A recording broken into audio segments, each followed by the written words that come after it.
Hello, friends. Good afternoon to all of you.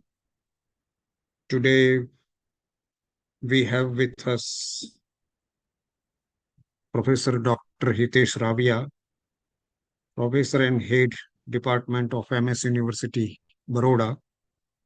He is going to speak on historical perspectives of the English language. And let me introduce him. He completed his BA from Bhavnagar University, MA from Sardar Patel University. Then he has diploma in English from Hyderabad. In those days, students used to go to Hyderabad. Now I don't hear about it because our teachers insisted that if you are a man of English or if you want to be a man of English, you should go to Hyderabad. And his PhD must be on ELT, English language teaching. He has written, Dr. Hitesh Raviya has written number of articles, uh, published number of articles, presented papers. There is a long list of it. And he has written about 9 books, 9 to 10 books: Ascent, Harmony, Flamingo, White Desert, William Shakespeare's The Tempest. He must have edited William Shakespeare's A Midsummer Night's Dream, Brocade, Fundamentals of Language and Communication, Developing Communication Skills in English, etc. So, if you talk about Hitesh Raviya in Jane Austen's terms, Hitesh Raviya is man of many parts. He has served at undergraduate level, he has served or he is working on uh, at postgraduate level, and he has written books, published papers, presented papers. He is highly interested in research, etc. So, on behalf of the department, on behalf of the student participants, I welcome him and hand over to him today's session, Historical Perspectives of English Language. So, over to Dr. Professor Hitesh Raviya. Sir. Yeah, thank you very much. Sir, thank you for this elaborate introduction. But I think, sir, don't believe whatever sir has said. I am a student of Department of English, Sardar Patel University, and particularly, I am very happy to say that sir has always habit of pulling our leg even when we were students. So my best introduction is that I am the students of the Department of English, Sardar Patel University, and that is the reason I am here today, because whenever I came to know, yes, sir, would you like to say something? So yeah, so my point is that look, as people grow, the things comes and go, books, research paper, etc. But I always believe that teachers' real biodata and his true identity is always about how their students look at them, after they are no longer a student. So we still remember, like Professor Dr. D.S. Mishra, Dr. Javed Khan, Rajendra Singh Jadeja, even Dr. Pranav Dave. I had privilege to learn under him American literature. Sir, I still remember your teaching of Bharjov. So I owe my academic life to Department of English, and I'm proud of alumni of SP University Department. So with this short uh, uh, talk, I'll begin with whatever we have to start. Look, I know that all of you are aspiring students of NAT and GSAT. So you know it very well that there is a topic number 6, that is English in India. And you know, in most of the universities, English in India is not taken very seriously. I mean, very few universities have undergraduate courses in which ELT is also there.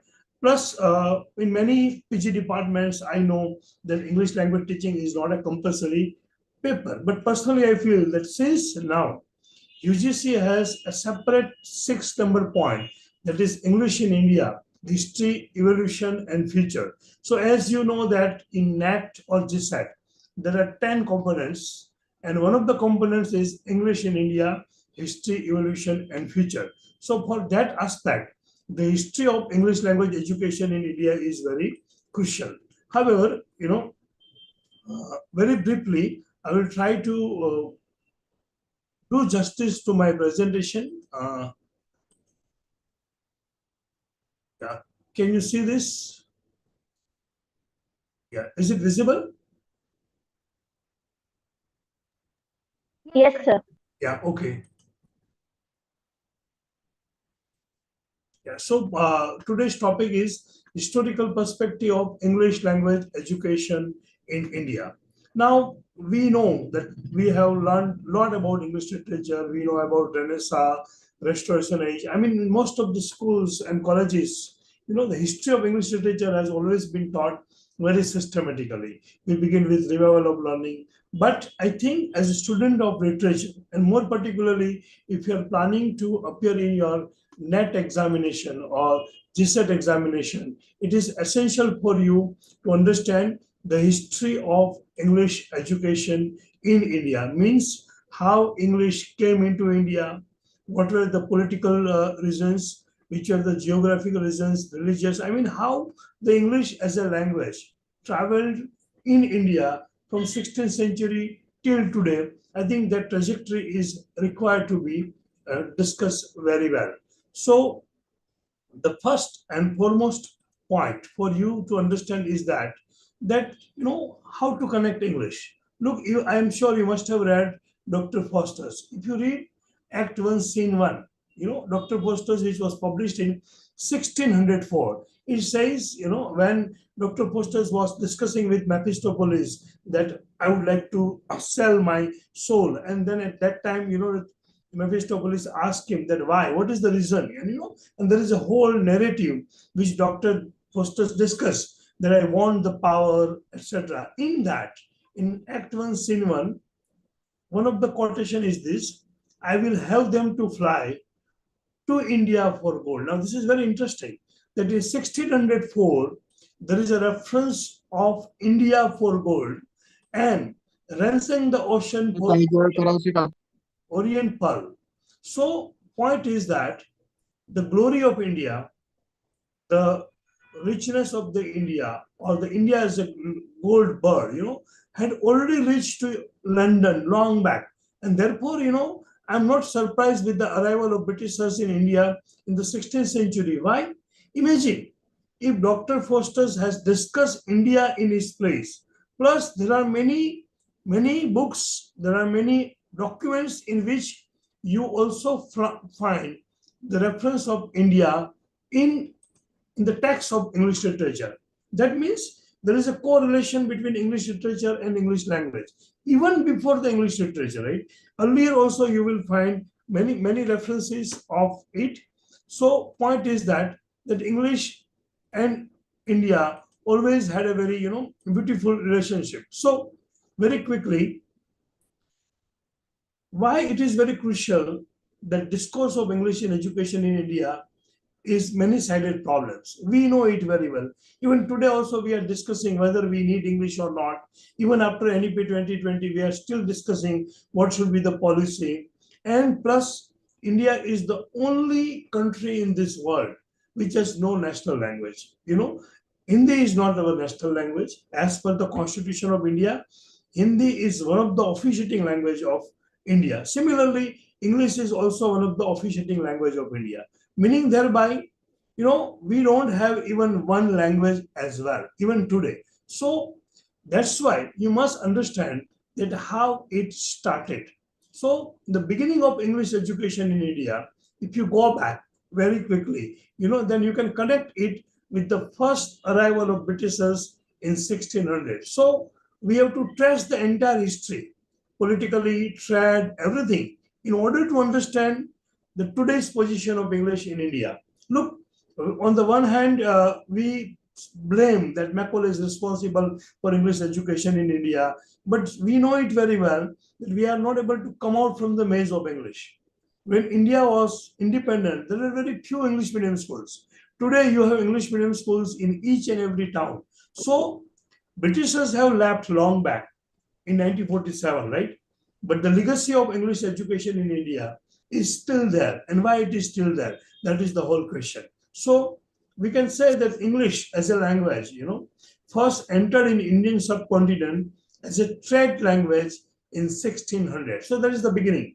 When, for the first time, Queen Elizabeth signed the charter and allowing the permission to British East India Company to found a group of enterprising merchants. That means this is for the first time, that we see that English entered into India.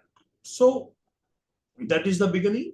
Nothing happened as such, for the 200 years. So we know it very well that after the arrival of Britishers, for 200 years, that means almost by the time you reach to Battle of Plassey, that is 1750, there was absolutely no attempts by the Britishers to have English as a language of administration. There was no question because they were traders only. So you also have to understand and you have to read more how from English as a trading language, English has become the language of administration.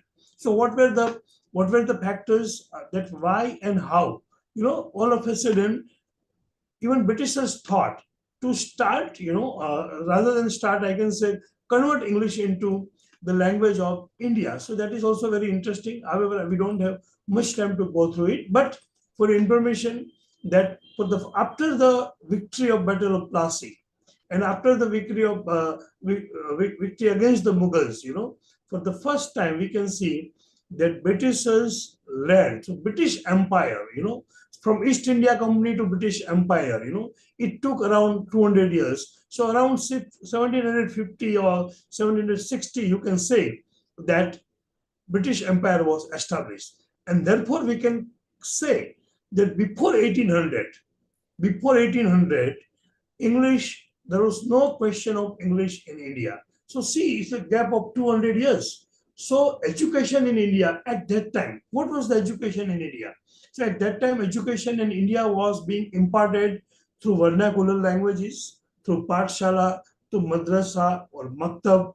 There were Persian schools, and English education was only, I repeat my words, English education was only for the children of European families for 200 years. So there were many schools, even before Macaulay. Macaulay is far away. We have to understand what happened before Macaulay, or what we can say pre-Macaulayan era, to understand Macaulay. So English was very much not there. However, by the end of the 18th century, for the first time, Britishers thought that this is the high time to introduce English language and English education for the natives. And it was for two reasons. Number one, that they thought they have to create a kind of respect towards European. Look, Britishers knew it very well that unless we attack the culture of Indian people, unless the Indian people love English, they will never respect European.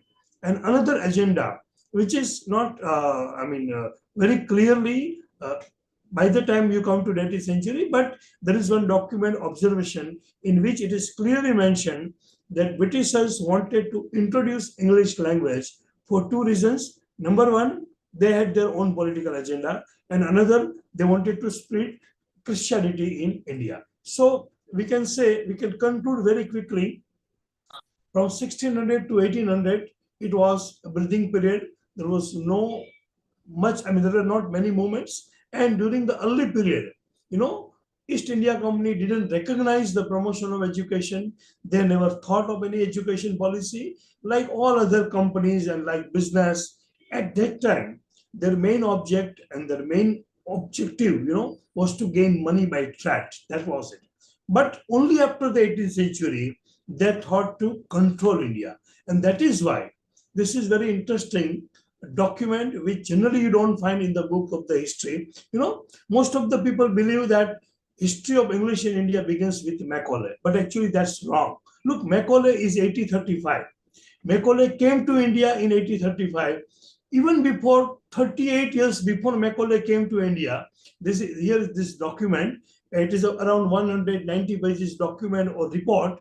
The name of the report is Observations on the State of Society among the Asiatic subjects of Great Britain, particularly with respect to morals and means of improving it. This 1792 document, which was prepared by Charles Grant, and what we call a kind of treatise, is very crucial. That was prepared by Charles Grant because he came to India. So imagine, he spent around 15 to 20 years just to understand the morals, cultures, religion, and language of Asiatic people. And in this text, that is 1792, he presented this report, and in this report, in the London, he suggested a policy of bringing about change in Indian society in terms of moral, social, and mental through English language. Now, this is very crucial. Look at the language. Charles Grant suggested that we have to bring change. We have to bring change in the Indian society in terms of moral, in terms of social, in terms of mental, through English language. That means his agenda was very clear that by introducing English language, we can change the mind of the people. So, generally people say that when you lose your culture, you lose your identity.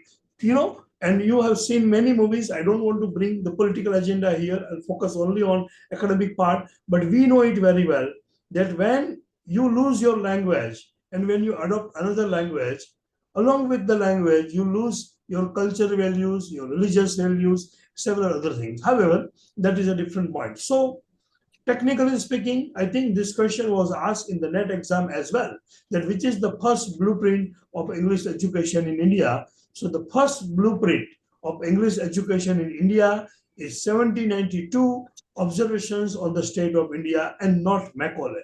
Macaulay is still far ahead. 37 years to go to reach Macaulay. We are still in 1767. So another object along with English language was naturally Christianity. So missionaries found some support by Charles Grant. Charles Grant proposed that if we want to introduce English in India, we also have to allow missionaries to visit India. Look, this is a very good document to read if you really want to understand how English played, a role in India in terms of culture and religion. So ultimately, he decided, and therefore, Charles Grant is also considered the father of modern education in India. But at which cost, nobody knows, right? Anyway, there is no comparison between modern education and ancient education. But yes, in terms of science, in terms of chemistry, in terms of new subjects, because at that time, these subjects were not there in the air. Anyway, so with 1792, that is the first blueprint prepared by Charles Grant, who was at that time the director of East India Company. And this treatise, I think students of English literature and language must read line by line, because this will tell you. But you must understand that even before Macaulay came, there were many schools and colleges in India which were imparting education in English only. So it is a myth that Macaulay came with English. No. Actually, even before Macaulay, we have Raja Ram Mohan Rai, which we will discuss in the second page. So missionaries found favor in what Charles Grant was suggesting, and that is why They consider education and school as a powerful tool in religious propaganda and conversion. Look, even today also, look, educational institution, whether it is college, whether it is school, what you teach, how you teach, the way you teach, everything decides your psyche. And that is why, I'm very sorry to say that sometimes, we question our own religion. We question our own God and goddesses. Why? Because it is the influence of Macaulayan education, right? I am not in favor of Macaulay or I am not in disfavor of Macaulay, but yes, one thing we must understand that we have lost the glory of our Indian knowledge system. Many academicians, many so-called intellectual people also criticize, sometimes Indian culture. Why? Because their psyche is still Macaulayan. So we don't have problem with English as a language. English is a world language. English is our language, and we must respect. We must learn, but in not in a British manner. Anyway, it will take time for you to understand that. So, there were many schools. These are some of the names. Kolkata School Society is 1819. Then Jai Narayan Khosal English School, Banaras 1820. Sarampur College, Bishop's College. There were many schools and colleges which were already there even before Macaulay came to India. So now this is very interesting. In 1792, Charles Grant wrote in the Observation. What he said?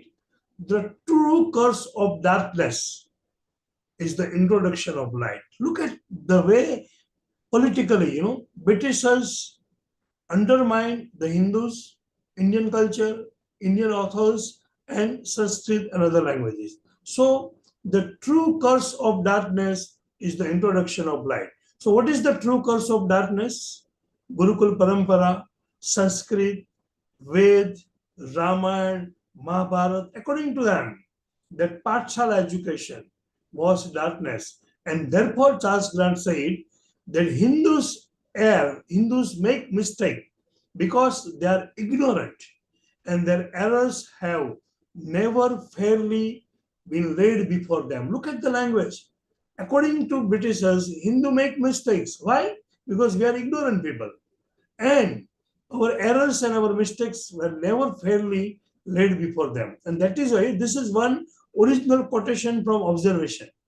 The communication of light and knowledge to them would prove the best remedy for their children, and this remedy is a proposed from a full conviction that if judiciously and patiently applied, it would have great and happy effects upon them. So this was the political agenda of introducing English education in India, so that according to them, we come out from our ignorance and we get the knowledge and light of English and science.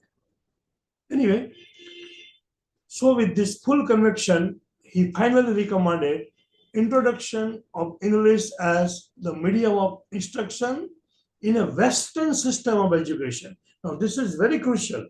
Look, I'm also a professor of English, right? I'm not against English, but I'm against English in a Western system.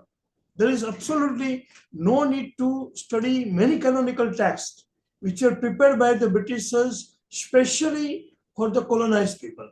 Like there are researches that texts like Paradise Lost, texts like Pilgrim's Progress, they are canonical texts. They were prepared to cater or spread the Christianity. Anyway, so he introduced English in a Western manner, and it included literature, natural sciences, etc. And then adoption of English as the official language of the company. So this is the beginning, that since English became the official language of the company, and look at the irony, till today, English is one of the officiating language of India, and we are not able to declare Hindi or Sanskrit as a national language, right? So the government for easy communication between rulers and ruled. So Grant clearly stated in his observation as a treatise was not available easily earlier, but now it is available. So I request all the aspiring students and teachers to read, those who want to understand English education in India. So Grant stated in observation that Christian faith through the medium of English. Look, everything is planned. Christian faith through medium of English is the only remedy for all the evils in Hindu society. See the language. So he made it very clear that education through English and Christian faith, clubbing of these two is the only remedy for all the evils in the Hindu society. I am still not able to understand that what evils he find in the Hindu society and for the liberation of the Hindu mind. So this was the political agenda, right? So why English? Why some people still blame Macaulay for the cultural and religious perversion of Hindu, right?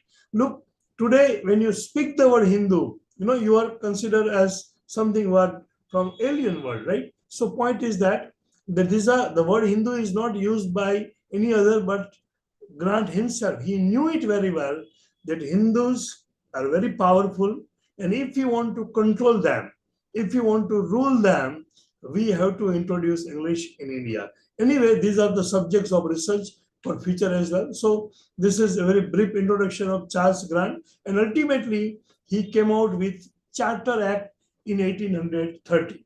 Remember, we are still not reached to Macaulay, right?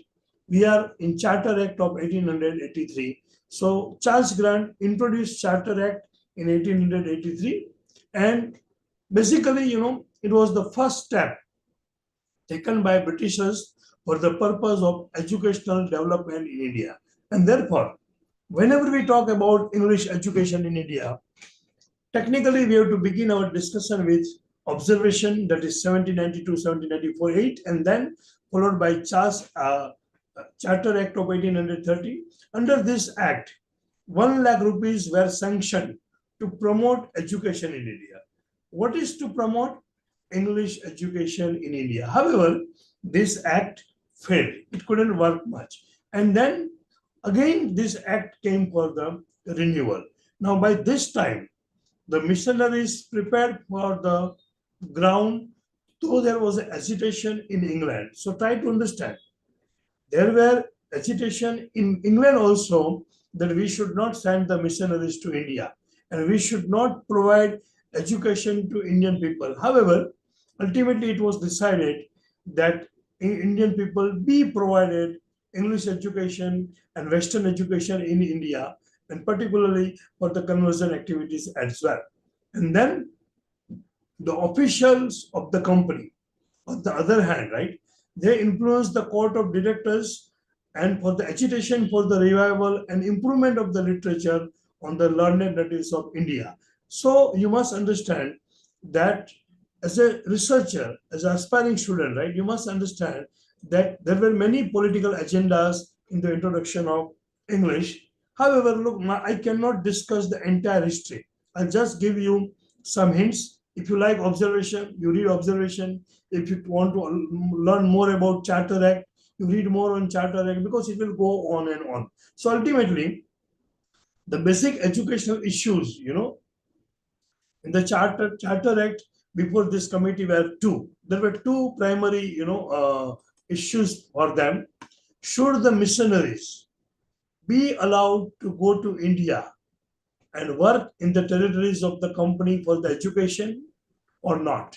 Another question was, should the company accept the responsibility for the education of Indian people? Now, this is very interesting because they had realized this time that they will rule India for many years. And therefore, this question in 1800, they could see that we are going to be in India for at least 300 years, 400 years. So they thought that we must train them so that they can be useful to us. You must understand, the Britishers were very few in numbers.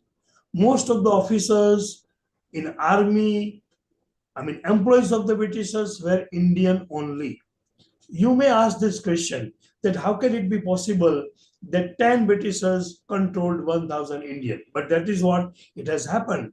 So many Indian people also served for the Britishers. So with regard to the first question, the missionaries, ultimately it was decided that missionaries were allowed to enter India. So this is the first beginning of the Christianity and English in India around 1830. And it continued their educational activities. We know it very well. What does it mean by educational activities? They opened many schools, they opened many colleges. I'm not denying the contribution of missionary in Indian education, but each coin have two sides. So with regard to the second, there was a strong opposition, but ultimately it was decided to continue English, right? So this is what very briefly Charles Grant. Uh, I'll take a break after half an hour so that So very quickly, we started with the arrival of Britishers 1600 to 1800, and after the Battle of Plassey in 1757, for the first time we have historical treatise for observation, that is 1794, and then Charter Acts 1813, and now we move one step ahead. So by the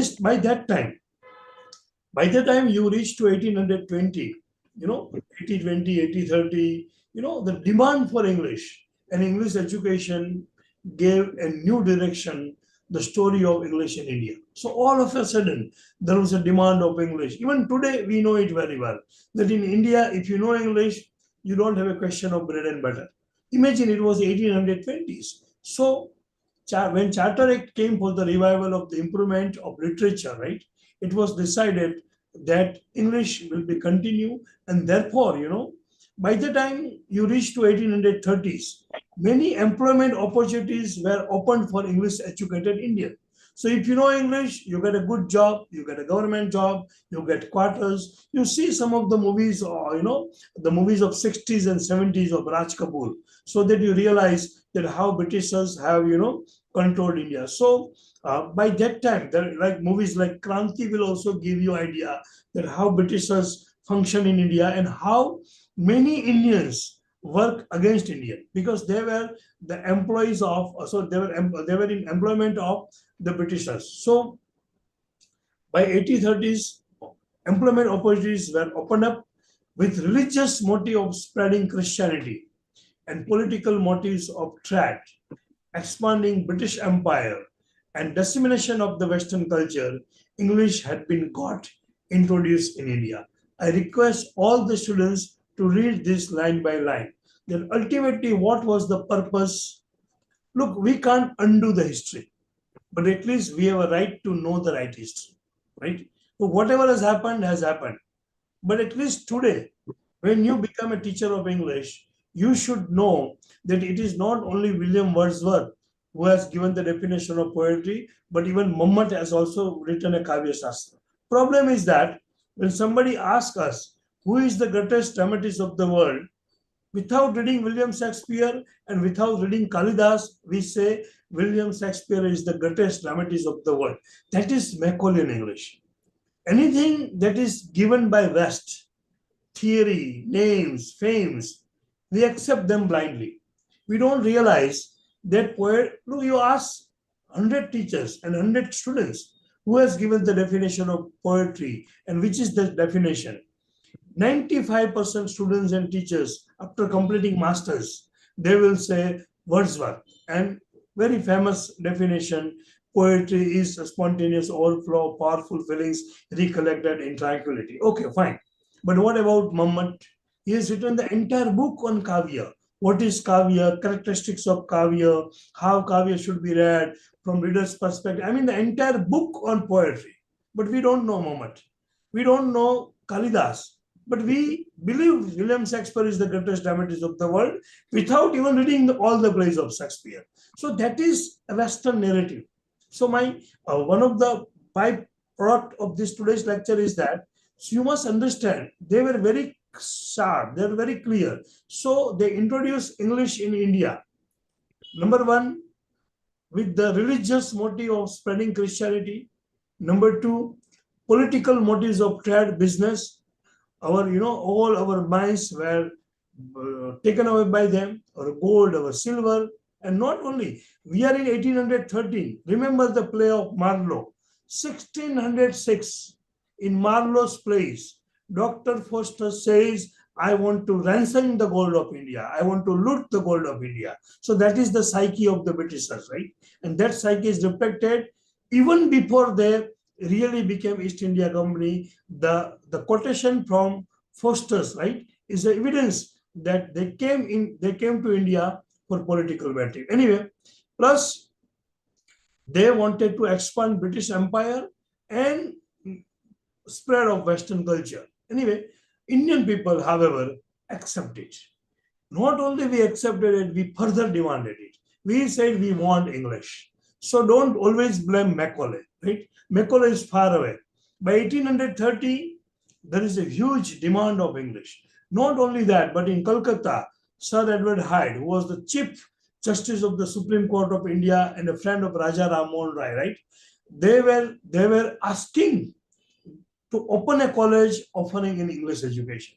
So look, Macaulay is far ahead. Macaulay has not even entered into India. Macaulay came to India for the first time in 1834. Even before we have everywhere English and English. So there you have one hero, Raja Ram Mohan Rai, right?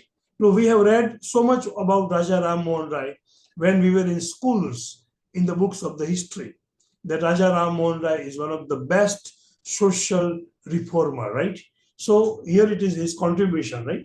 How is social reformer according to British, right? So Indian thinkers like Raja Ram Mohan Rai, they wanted a change in the intellectual mindset of the Indians. So number one, Raja Ram Mohan Rai always criticized Sanskrit.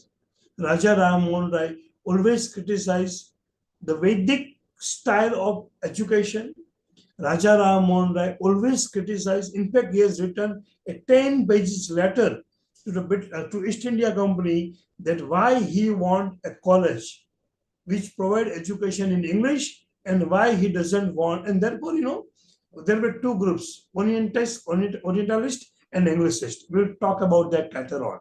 But I just wanted you to think about Raja Ram Mohan Rai, and then ultimately you have to take a call. So according to him, English was required.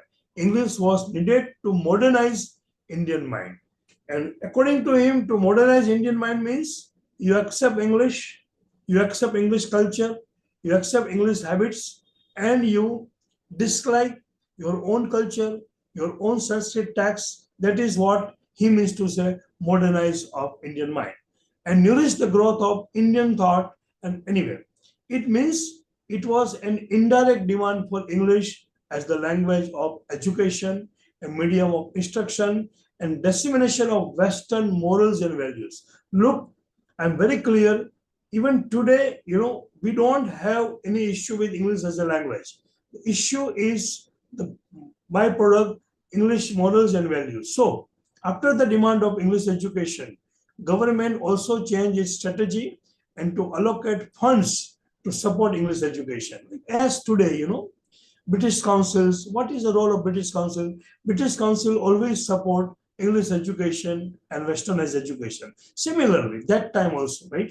So from the above description, we can say that it was not only Britishers who imposed English on Indian. There were many Indians like Raja Ram Mohan Rai, they wanted English as well. So we can say it was maybe the need of the time. I'm not blaming anybody. It was the need and it was beneficial. Like today also, right? Most of the students, I myself am a professor of English, right? Why I am a professor of English? Because in 90s also, even today also, it was there in the society that in India, if you know English, English is your bread and butter. So English is a window to the world. There is no denial. English is a world language today. In more than 132 countries, English is either the national language or English is one of the officiating languages. More than 132 countries. We cannot live without English now. And therefore, even in NEP 2020 also, our Honorable Prime Minister Narendra Bhai Modi has imposed, English also in NEP 2020. And for your information, NEP doesn't compel you to learn any language. So if you look at the language policy of NEP 2020, it is very liberal even today. Because India is always, multicultural and multilingual country. Actually, India never had any single language. Like for example, even if you believe, suppose English was not there. So what was there? There was a Persian, there was Urdu, Prakrit, Sanskrit. Try to understand. Unfortunately, right, there was not a single language in the entire Bharatvarsh which was common for all at any point of time. And therefore, perhaps, India is a unique country, where multiple languages survive side by side. Anyway, so Indian leaders like Raja Ram Mohan Rai, they were urging, they were demanding their countrymen, fellow men, they were spreading to all Indian people that please study English language if you want to acquire the knowledge of Western science. Look, here we must give credit to Raja Ram Mohan Rai. Today we are having this online lecture.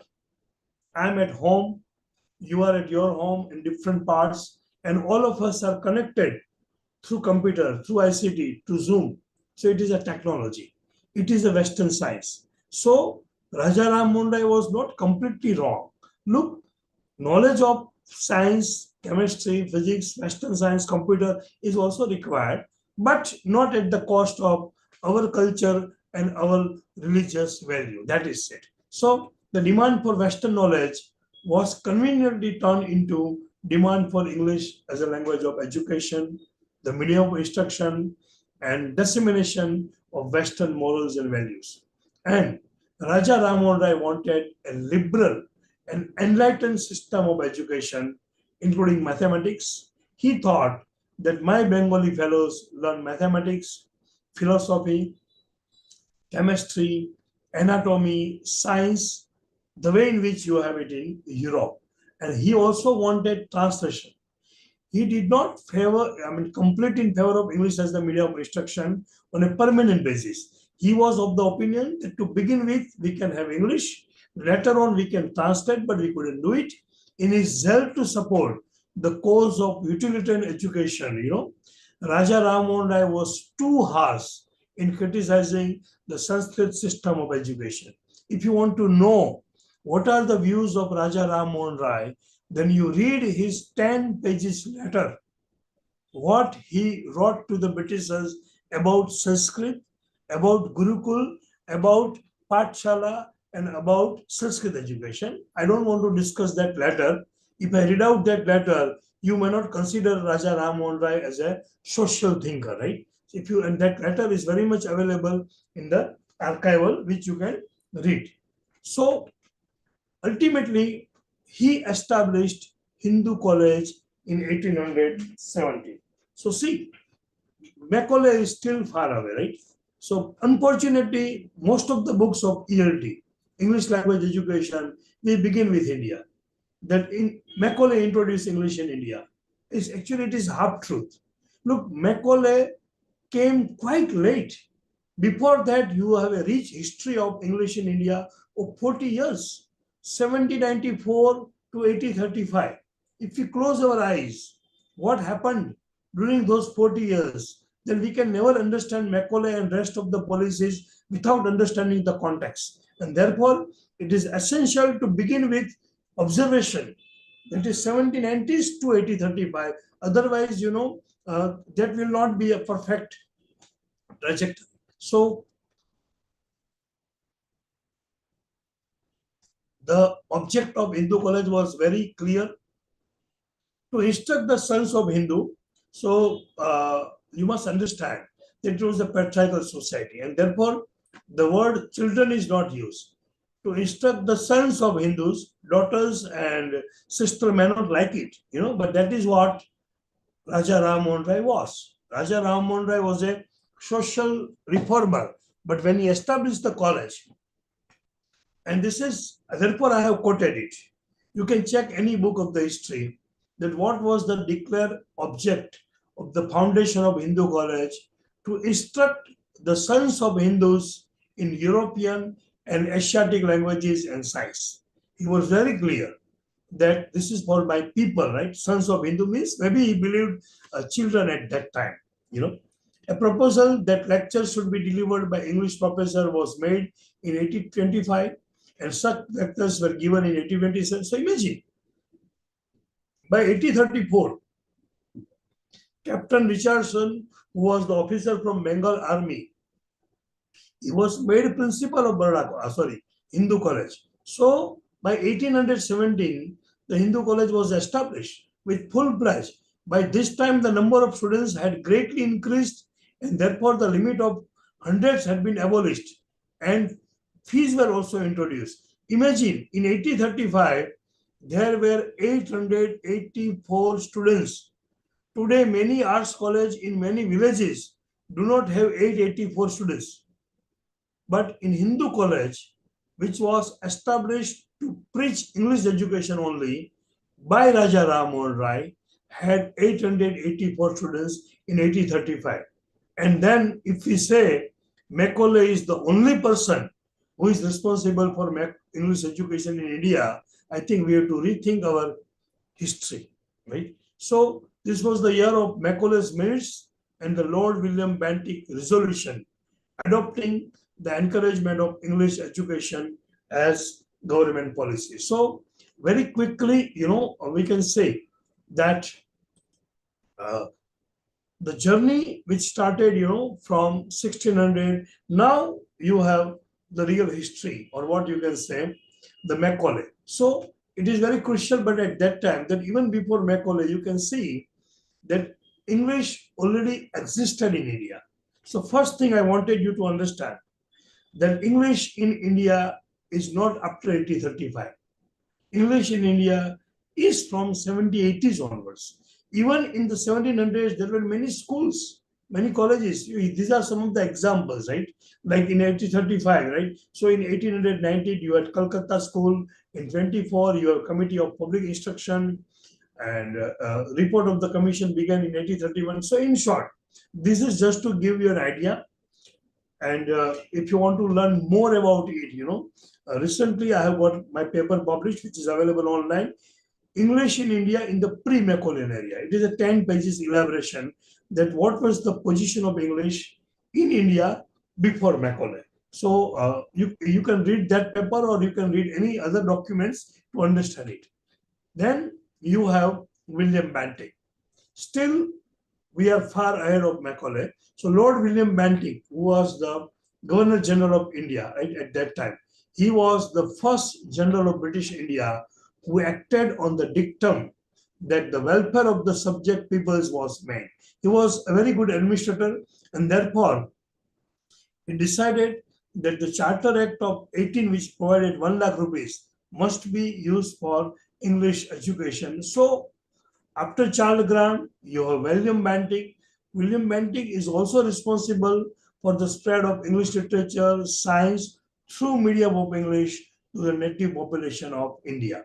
You can have a full-fledged essay how William Lord Bentinck, helped Macaulay and others. So before Macaulay's minutes came into effect, there was a huge debate. So try to understand. Even before Macaulay, there were debates, and there were two groups. One was Anglicist and another was Orientalist. Try to understand that India was divided into two parts even before Macaulay. And that is what, we say Britishers rule, divide and rule. Many Indians, hundreds of Indians, thousands of Indians, they were criticizing such because they were Anglicist. On the other hand, there was a group of Orientalists who wanted to preserve culture, who wanted to preserve religion, who wanted to have Pathshala, who wanted to have Indian knowledge system, right? So look, why after 75 years of independence, we are celebrating Azadi Ka Amrit Mahotsav. Why government of India through NEP 2020 introduced Indian knowledge system, IKS? You know it very well. Now each and every student who is in the college is learning basic things about Indian knowledge system, IKS. Why? Because we have forgotten. We have forgotten what existed. So this is also a very interesting discussion. So Orientalists, with the support of Indian system of knowledge, try to understand Indian knowledge system was crushed by the Britishers in 1835. Entire Indian system of knowledge, Indian science, Indian literature. Look, today, whenever we talk about linguistics, we always remember Western linguistics, right? We always talk about Noam Chomsky. We never talk about Panini. We never talk about Patanjali. Noam Chomsky, in his own writing, has admitted that my linguistic knowledge has been, influenced by Panini. Try to understand. Noam Chomsky has read Panini, linguistics theory, right? But we don't prescribe. Even so, point is that it is a Western narrative. Even today, we apply Western theory in Indian text. That I never understand. How can the concept of feminism can be applied in Indian text? Anyway, that is not the this is not the platform of argument. But we have our own theory. We have theory of Prasa, we have theory of Prakruta, we have Natya Shastra. Anyway, so if you apply Western theory on English textbook, it is fine. But sometimes, I don't understand how Western theories are applied in classical Sanskrit language or classical Indian text. Anyway, so Orientalists were the support of Indian knowledge system, and Anglicists wanted European knowledge of science, letters, and philosophy of English education. And these interesting things were that, you know, both the groups agreed that medium of instruction of Indian must be vernacular, regional, but which never happened. But in Macaulay's view, the Indian vernaculars were very poor and rude in this literature. That is the biggest mistake of Macaulay. Macaulay could never understand the importance of Indian vernaculars. Macaulay could never understand the regional language, and therefore, his entire minutes, no doubt, Macaulay is responsible for the decay of Indian culture. Right today, Macaulay is not there, but many Macaulays are there in India even after independence. Look, in one of the letters, Lord Macaulay has written to his father that when Indian people adapt English education, it is very easy for me to convert them into Christian. But similarly, when any Muslims get education, it is very difficult for him to convert to Christianity. These are not my words. These are the words of Lord Macaulay. I can quote the exact from his letter. In one of the letters which he has written to his father, he has admitted this, that it is very easy for Hindu young man to get education and to change the religion, but not for Mohammedans, right? These are the words of Macaulay. So when you read history of English language, you cannot read English language in isolation. So history, politics, religion, English, they are side by side. In isolation, it is not possible for us to understand the history of English language. Anyway, so we are in 1835, and then ultimately he said that I will prepare 1 minute, and what we say, the manifesto of English education in India, or the famous minutes of Macaulay in India. Right now, instead of delivering a constant lecture, I would be very happy that if you, I think let's have a question answer later on. So very quickly, so when you reach to Macaulay, you may jot down your question. I will give you 15 minutes per question. I know you have many questions. So Macaulay, I'm sure you must have read Macaulay's minutes. If you have not read, you must read the history, because for NET exam and GSET exam, there is a separate component of English in India.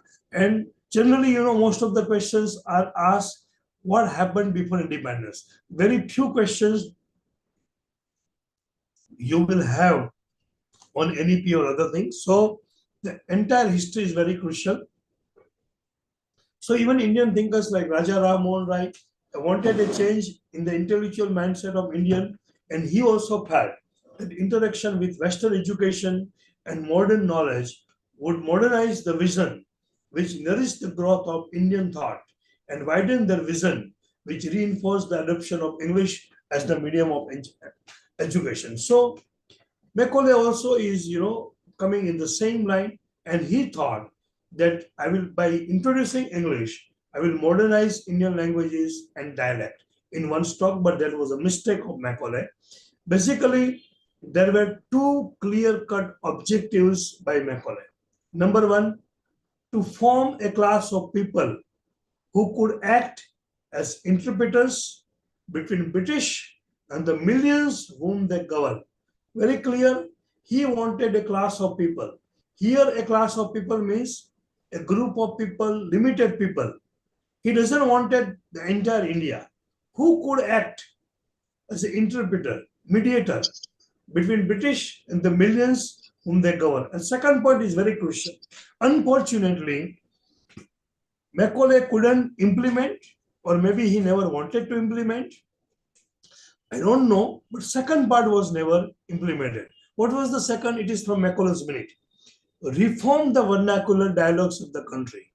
He was very clear that all the dialects of the Indian country are required to be reformed and enrich them with the terms of science borrowed from the West and render them effective vehicles for conveying knowledge to the great mass of population. Look, we always blame Macaulay, but we don't read the second part.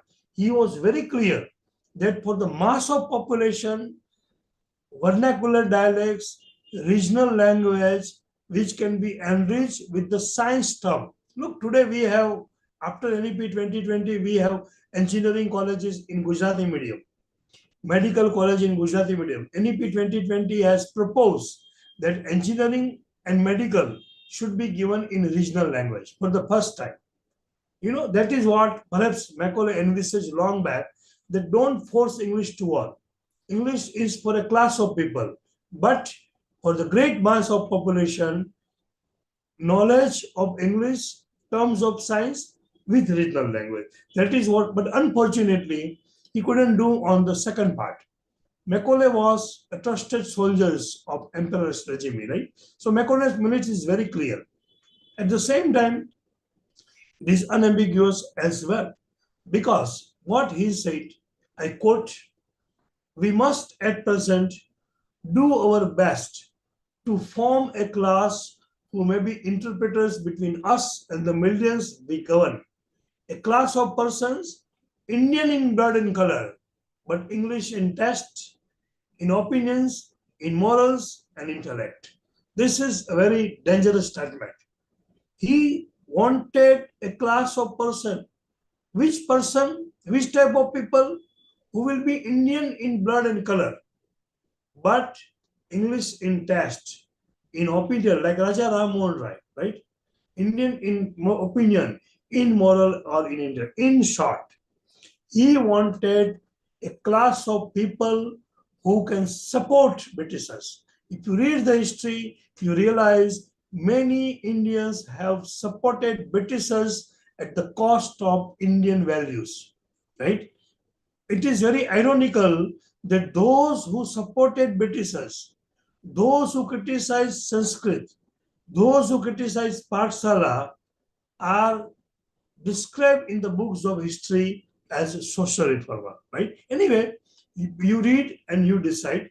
So to that class, we may leave it to redefine the vernacular dialects of the country. This we already discussed, but this is very crucial for you to understand. So Macaulay was very clear. His attitude was very typical colonial administrator, like a ruling master, and he was in need of English knowing urban babus. So that is why, in the earlier movie you have English, babu. So what is the meaning of babu? Babus are Indian in blood and color, but in thoughts, in morals, they are like Western people. So they are urban babus. So Western educated bureaucrats who would be loyal to their masters. So he created a class of people by providing English education, by converting them into Christians. So our own Indian people became servants of the Britishers. And that is the magic of English language. So plus, there were many number of missionary schools established, and by that time, by the time you come to 1845, look at the speed. By 1835, there were 30,000 missionary schools. Look at the speed. There were very few schools. In 1820, there were 20 schools. In 1845, there were 30,000, I repeat my words, 30,000 missionary schools. Because they knew it very well, the schools and education, they can control the entire India. So look, you must understand, we became slave. India, we were slave for 400 years. because of English education and missionary activities. Anyway, so Macaulay's policy overlooked all native system of education that existed for centuries in India. So look, our entire Bharatiya Shiksha, Bharatiya Parampara, look, our Indian education was always different. Look, education according to Bharatiya Parampara is not the education of Macaulay. Look, like we know that if you, I mean, I don't want to discuss right now, but it would be a very interesting point. If you read the philosophy of Gurukul Parampara, the philosophy of Bharatiya Shiksha, right? And that is why, we have been trying in the last 5 years to bring back that glory. We don't want to kick out English language, but we want to bring back the attributes or the quality of Bharatiya Parampara. Look, Guru Shiksha Parampara plus our education was always on, not on mark sheet. It was holistic development. For example, it was like when we talk about 64 kalas. So what is 64 kalas? 64 kalas is nothing but liberal arts and holistic education. But point is that when something comes from the West, a new term, liberal arts, holistic education, we appreciate. Our own education was already holistic education because education means 64 kalas. Anyway, I'm not here to discuss what is education according to ICAS, otherwise I would have discussed it. Let's focus on it. So English and English education got firmly consolidated by 1850. In last 40 years, and some sections of the Brahmins and the middle class were very enthusiastic about learning English. See, as I told you, that it was two-way. Not only Macaulay, but we also wanted English. The greatest desire and demand for learning English came from the state of Madras and Bengal. At that time, the highest demand and highest facility that we want English came from Madras and Bengal. And even today, we know it very well that Bengal and that south part, a part nearby Madras, is still considered, is very educated, right? Because many colleges, many schools were established. So maybe, these are the benefits as well. Like today also we know, right, that, Bengal is, the people of book lovers. So anyway, so Hindu college started by individuals was taken over by government. So originally Hindu college was started by Raja Ram Mohan Rai without any fund. You must not forget that Raja Ram Mohan Rai started Hindu college by collecting the fund from their own friends. And then it was taken up by government in 1854 and it was renamed as a Presidency College. So today's Presidency College, which is a very famous college, is nothing but the old Hindu college.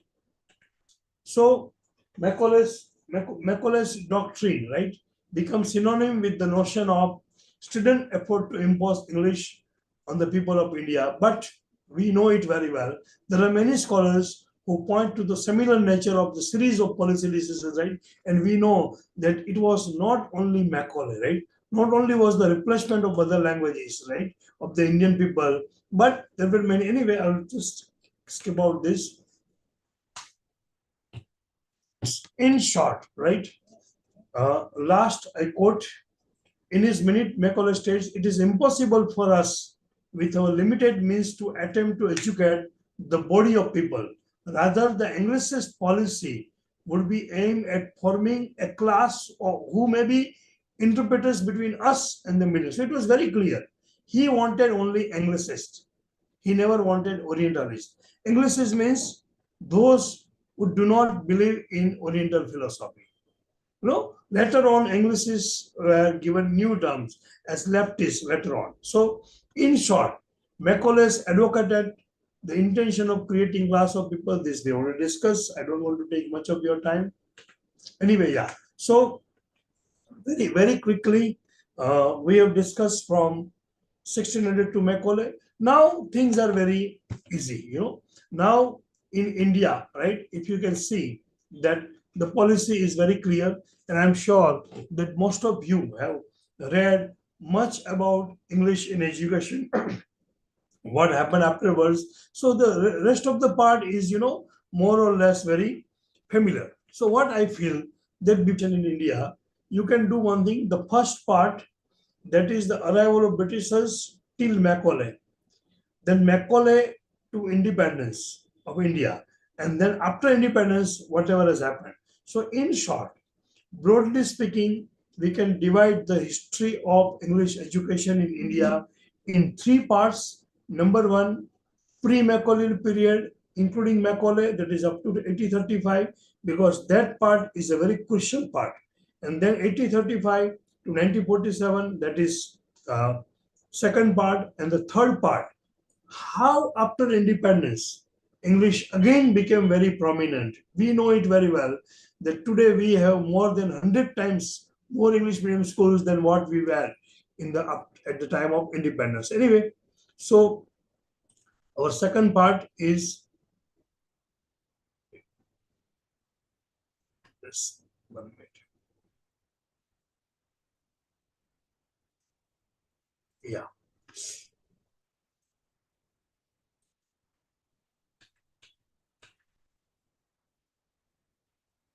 So is it visible now? Woods Dispatch? Yes, sir. Yeah. So I know it is very difficult to brief the entire history, but I'm trying my level best. So then you have Woods Dispatch. This is also a very crucial document. It is also called Magna Carta of English Education in India. This question has been asked 2-3 times in NET or GSET exam. That which document or what is called Magna Carta of English Education in India? So the answer is Wood's Dispatch of 1854 is considered as Magna Carta of English Education in India. So who was Charles Wood? Charles Wood was the president of the board of the control of English East India Company, and he came out with a very crucial document. In 1854, he sent a dispatch to Lord Dalhousie. Today we have Dalhousie, what we call it Dalhousie, it is Dalhousie. Then Governor General of India, and Wood's dispatch suggested that primary school must adopt vernacular languages. So look, we should not always blame Britishers. Look at the Wood's dispatch. I don't see much difference between Wood's dispatch and the recommendation of NEP 2020. Woods in 1854 suggested that primary school must adopt vernacular languages. Through the dispatch, he suggested that high school should use Anglo-vernacular medium and English should be the medium for college education. See this. It is we who after independence accepted English. And if you really see the figures, the number of English medium schools, when Britishers left, and number of English medium schools that we have today, you will be shocked. I give you one example. Look, in 1979, right? I was in Bhavnagar, right? And in the entire Bhavnagar district, there was only one English medium school. That was Fatima Convent English Medium School. I wanted to get admission in that, but I couldn't get the admission because the priority was for Christian people. So imagine, in the entire Bhavnagar district, means Rajula, Botar, in the range of 200 kilometers, there was only one English medium school in 1980. I'm talking about Bhavnagar district, only one school. And today, you have 1,000 schools in Bhavnagar district, English medium school. So this is also a question that to whom we should blame, Britishers for English or Indian for English. When Britishers left, it was not the way in which today we have. Look, in 75 years after independence, we are not able to come out from English. So no doubt it is a demand of the world. I'm not against that. But point is that blaming only Macaulay and Britishers is not true always. Because there are people like Woods, they clearly suggested that at primary it should be regional language. So look at the recommendation of this policy. Number one, vernacular languages should be promoted by primary education. Number two, at least one government primary school be open in every district. Wood says that education is the right of the people. So government schools should be established.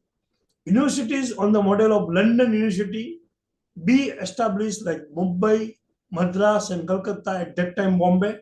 So he also suggested female education on all levels. Beti Bachao, Beti Padhao, right? So even it was suggested by him. Anglo vernacular high schools be established, affiliated colleges, and English be the medium of instruction of higher studies. He was very clear that in a country like India, it is not possible to provide education in English at primary level or at school level in the entire India. And therefore, he also suggested promotion of teachers at training and secular education. This is also very crucial. He said that education must be secular, right? This is what he recommended. And then, English went on and on. Then English language during national movement and independence phase. Look, then after there is a quick rise of English. So at the time of national movement, there was a demand of vernaculars of English as an education. There was a Swadeshi movement, education, etc. And that, national education movement was going on, and English was the language of transaction, right? But ultimately, English became imposed national necessity. It was imposed but necessary. I always say that English is unavoidable alien. You hate it or you love it. You don't have any option. Even today and even at that time, one cannot survive without English. So better you love it, but love it moderately. So after 1857, there had always been a feeling to oust the Britishers from the soil of India. So even Britishers were slightly disturbed because by that time many national movements were started. So there was not much time to change the education policy. So English was a foreign plant and territorially transplanted in the Indian soil. At that time, people realized that English is not our language. It is planted, it is forced. And people like Gopal Krishna Gokhale, Lokmanya Tilak, Mahatma Gandhi ji, Subhash Chandra Bose, a host of Indian leaders, they also came into power, and they also talked about the cause of Indian languages to be taught in their schools, colleges, and universities in India. Like Gandhiji and Jawaharlal Nehru also asked for, regional languages in schools. Gandhiji also condemned the study of English, not only at the cost of the study of mother tongue. Remember, Gandhiji was not against English language. Gandhiji was against English language at the cost of the study of mother tongue. Gandhiji himself got education of law in English medium in South Africa. In South Africa, there was no Gujarati medium. Gandhiji was from Porbandar, and his mother tongue was Gujarati. So Gandhiji himself had said that I don't have any problem with English as a language. I have problem with English culture. So try to differentiate between English language and English culture and English. English language, English education, English culture, etc. So Gandhiji was also condemned and that is why that in Gujarat Vidyapit, for many years, English was not the subjects at master's level. Even I think today also, I'm not sure whether it is there or not. Anyway, so English had to coexist. Now, to you, like if you are having one room and if there are 5 people in your family, what can you do? Ideal situation is that one person should be in one room, but you can't do, you are helpless. So similarly, English had to coexist with diverse languages of India. It was put to use in the new context, in a variety of new settings, and many words which are basically Indian words like Brahmin, Kuli, Jungle, they were started absorbing in English language. So I can say that there is a transition of English education in India, or we can say that was the beginning of Indian English. This interaction resulted in the generation of new varieties of English. And then, the English never remained the same which it was. And today also, language never belongs to any country. Language belongs to the people who speak. And therefore, today, many countries in the world where English is the national language. So, and for information, today in the world, there are more people who speak English than the native speakers of English. So that is also an irony. So classical languages like Sanskrit and Persian were taught in grammar translation method, and the teaching of English also, adopted this method, and gradually English was, planted very well, and English was absorbed by the Indian people by the time we became free, and it was already established. So very quickly, that what happened, if I want to give you a bird's eye view, that what happened uh, in English. So we can say that we had universities like Calcutta, Bombay, and Madras, right? Uh, and then followed by Wood's Dispatch. Once Wood's Dispatch was there, right? And then in 1904, we had University Act, which fixed the area of jurisdiction of the university.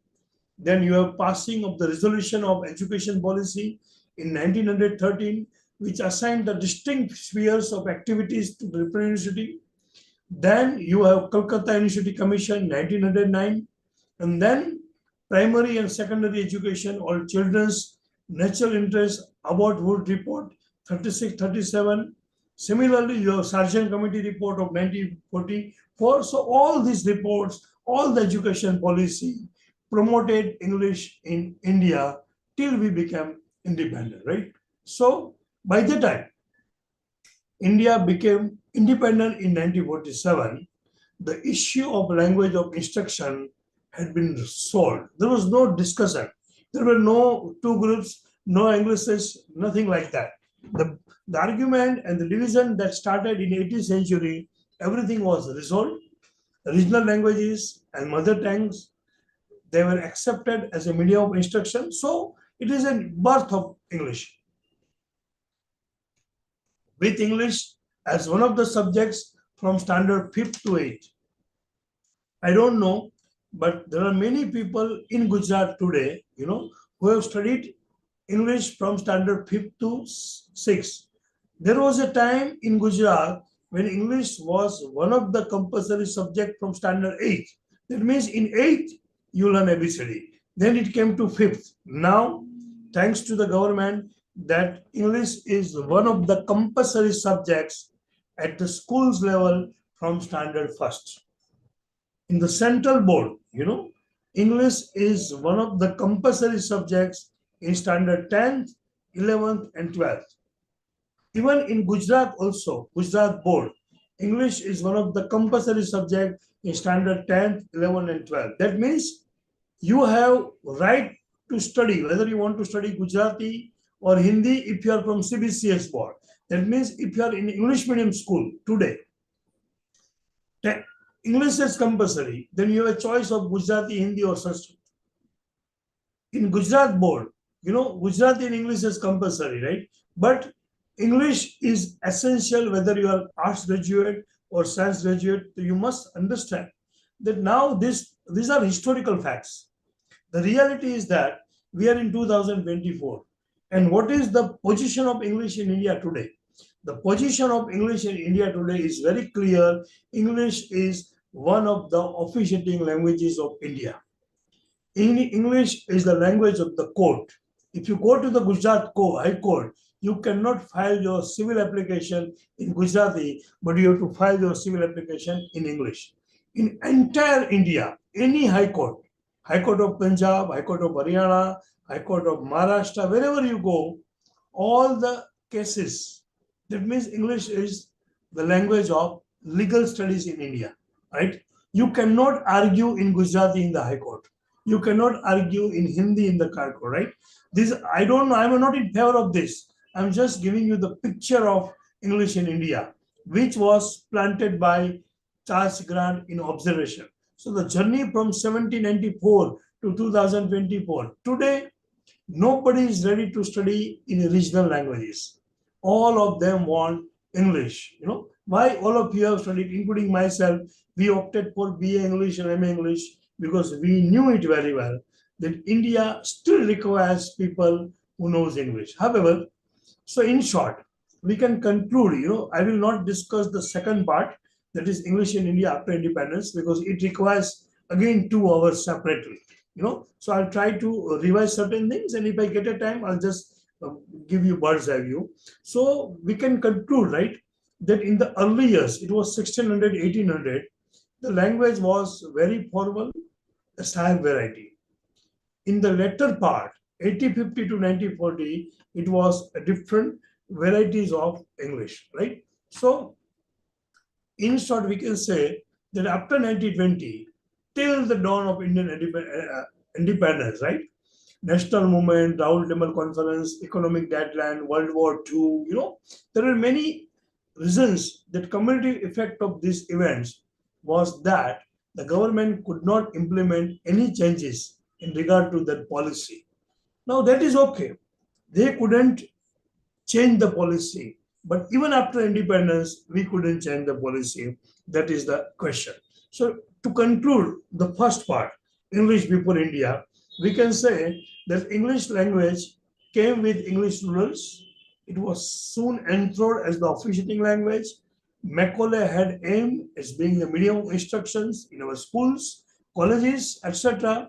And so long as the Britishers ruled over India, English could not be displaced from the position of predominance by the hero Macaulay. But irony is that even after Britishers left, we are celebrating Azadi Ka Amrit Mahotsav, 75 years. Even today, English cannot be displayed from the position of predominance. So relationship between English and India, right, is always love and hate. Whether you love or whether you hate, you have no option. You have no option. So this was, I tried to give you a very, very brief outline of English in India. Though, as I told you, that it is really very difficult for any teacher to give you a complete review of English in India, because technically it is not possible. There are so many events, etc. But to give you, as I told you, right, that these are the primary events. Now, very quickly, in 5 to 10 minutes, I'll try to give you some idea about what happened in India, that is post independence. So, if we talk about post independence in India, as I told you, it requires full session, but very quickly we can say that there is not much change. There is not much change so far as English in India is concerned. So, we know that there were language policies during Nehru's time. So, if you really want to understand what was the position of English in India, so so first phase is 1947 to 64. That was language policy during Nehru's time. Then you have 1948, 1949 University Education Commission. Then you have Assembly decision. Then in 52, 53 you have Secondary Education Commission. In 1956 you have Official Language Commission. 64, 66 you have Kothari Commission. 1981 you have University Grant Commission. And then in 2005, you have National Framework. 2009, you have Knowledge Commission. 1968, you have National Policy on Education. 1996, again National Policy on Education. And NEP 2020, that is National Policy on Education. That means if you really want to understand, right, the history of English after independence, you have to go through all these documents. Due to constraint of time, I don't think I'll be able to do it. So first, I will answer all your questions, and then if we get the time, I would be very happy to speak on that. Or else I can do one thing. Very briefly, I can discuss it. So before I really jump into the second part, I would be very happy to answer all your queries of English in India from the first arrival till independence. So I think because I don't want you to remember everything. I'm sure there must be many questions. So let's first discuss the first part, and if we get the time, I'll just try to brief you very briefly about the second part, though it was not a part of the agenda. Uh, you may raise your hand and ask the question.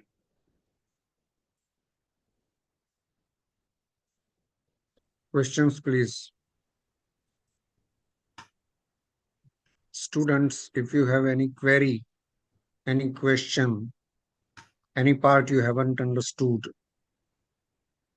etc., then you are free to put a question to Dr. Raviya.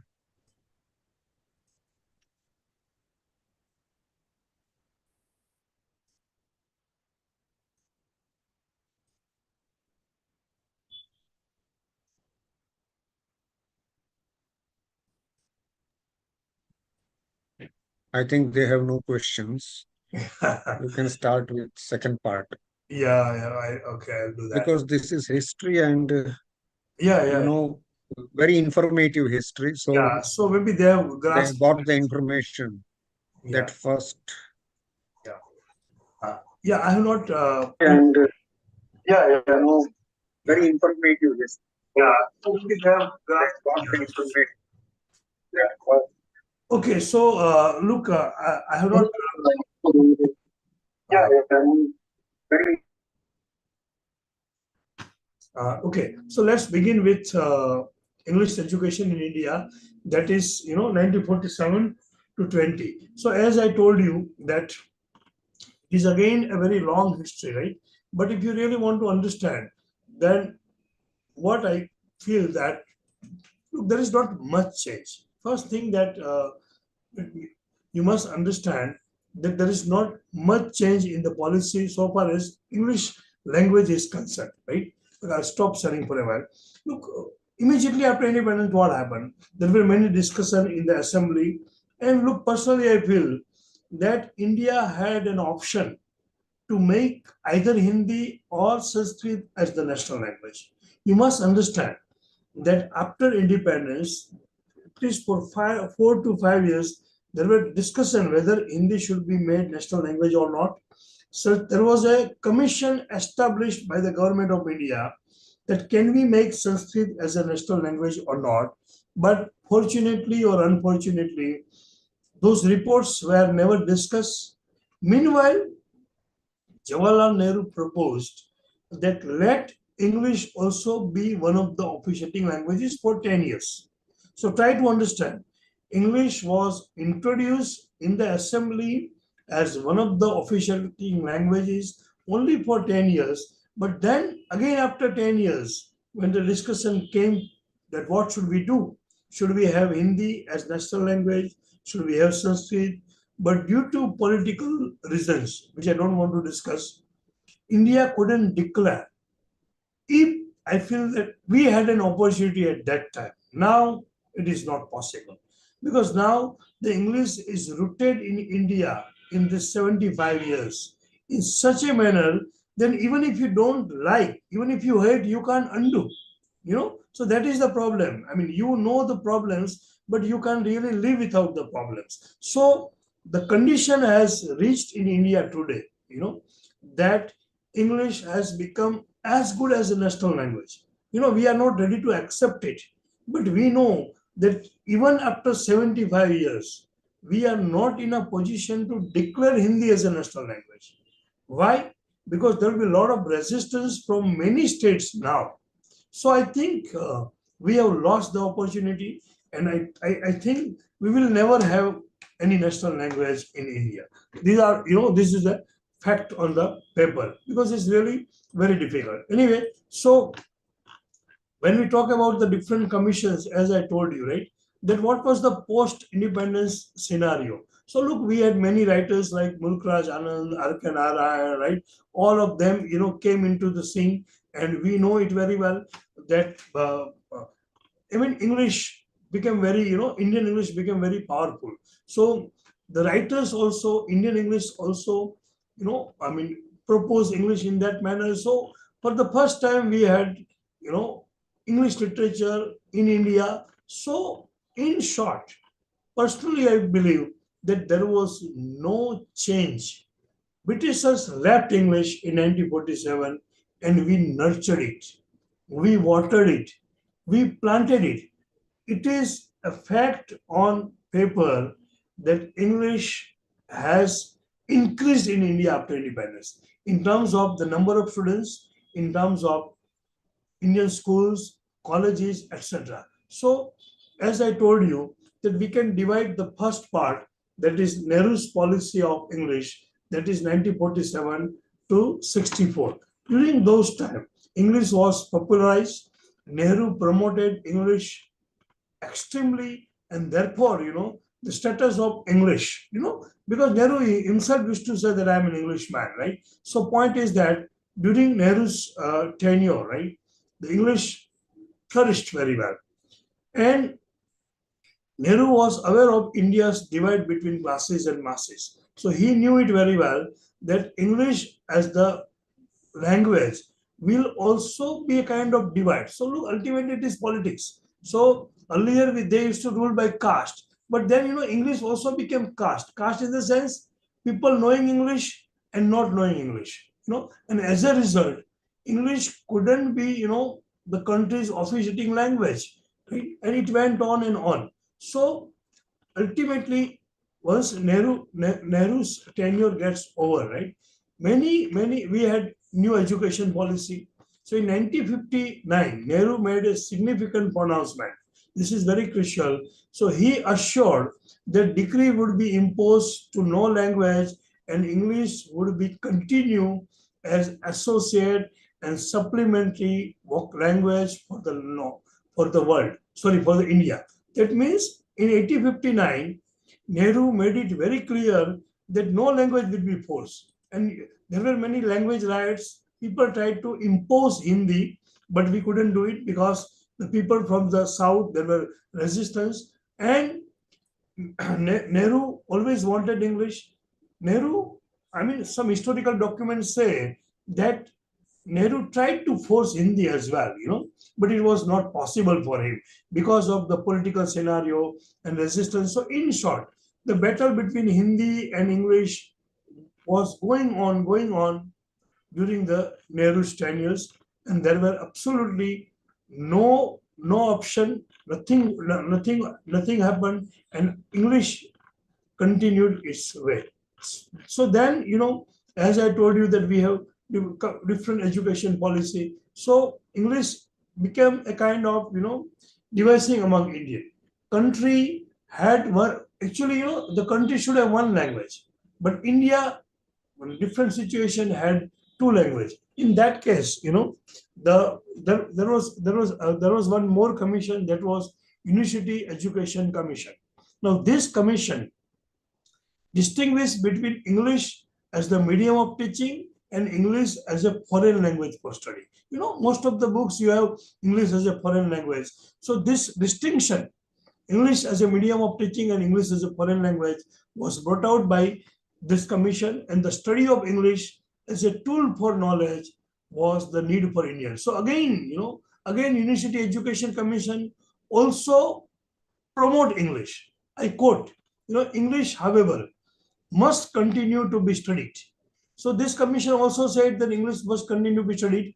It is a language which is rich in literature, humanistic, scientific, and technical. These are the words of University Education Commission, Government of India. So we have no right to blame others. That English is very rich language, and if under sentimental desire, if we give up English, we cut ourselves from the living stream of ever-growing knowledge. So imagine, Britishers left, but the legacy of Britishers is still here. And therefore, in the Government of India's official document, it is said that we must continue with the English. If we cut English, we will cut off from the stream of knowledge. Our student must acquire sufficient mastery of English to give them access to the treasure of knowledge. These are the quotations from official policy. And in the university, no student should be allowed to take a degree who doesn't acquire the ability to read with facility and understanding and works of English author. So imagine that an official document of Government of India and education policy, right, says, sorry, I forgot to share. Yeah, so this is what it is. English, however, must continue to be studied. It is a language which is rich in literature, humanity, scientific, and technical. And the Commission advocated, Commission forced the studying of English in schools and university as a language of interaction with the live stream of ever-growing knowledge. So it was decided by government of India at that time during Nehru's time that English must be continued. The commission also recommended many other guidelines like number one, English should be replaced as soon as possible as the medium of instruction for higher education with Indian language that cannot be Sanskrit due to critical obstacle. So today, chemistry, physics, biology, you know it very well.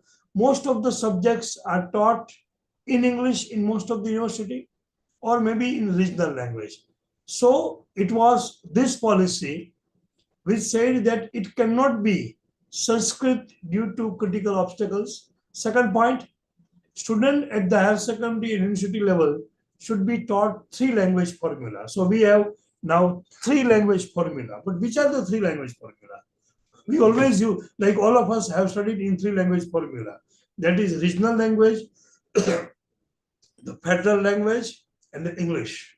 And the last one to acquire the ability to read books in English. So English should be taught in high schools and universities so that we can keep up with the ever expanding stream of knowledge. This commission, right, also recommended that at the backdrop of cultural pride and national assertion, right, English should be continued. Anyway, I'll not take much time into it. The commission grappled with the paradox that while English was seen as a lacking local biases, its perpetuated divide between the governing elite and the governor. In short, this commission, I can say it was the last straw. I mean, till that time, we had option of not having English. But then once 20 years, 30 years are gone, it was very difficult for Indian people to come back. So University Education Commission and then followed by other commission, right, ultimately paved the way for English education in India. Now, when we talk about English education in India today, look, we do not have issues with English as a language, but the issue is that English culture and English, what you can say, cultural hegemony.